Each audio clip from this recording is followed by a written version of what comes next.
درود فراوان بر شما گرانقدران. من دکتر میترا کریمی، پزشک فعال در زمینه استتیک مدیسین هستم. نکته آموزشی امروز در خصوص عدم استفاده از دستکش در حین تزریق بوتولینوم توکسین A هست. 3 دلیل عمده رو خدمتتون عرض میکنم. یکی اینکه استفاده از دستکش ظرافت کار رو بسیار کم میکنه، در حالی که تزریق بوتولینوم توکسین A کار بسیار ظریفی است که با دقت بسیار زیادی باید انجام بشه.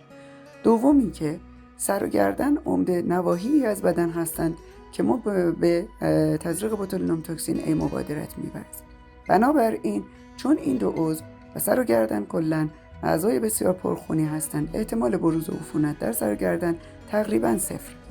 و سوم اینکه سرنگ‌های مورد استفاده برای تزریق بوتولینوم توکسین A عمدتاً سرنگ‌های معروف به هایکوپی‌های سرنگ بیدی آمریکایی با گیج 31 و طول 6 میلیمتر است که با توجه به ظرافت بسیار زیادی که دارند، احتمال بروز عفونت در سر و گردن رو در تزریقات بوتولینوم توکسین A رو تقریباً صفر می‌کنند.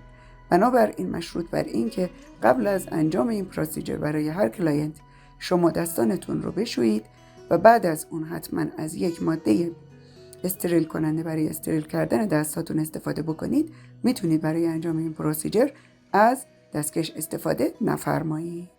بدرود تا درودی دیگر.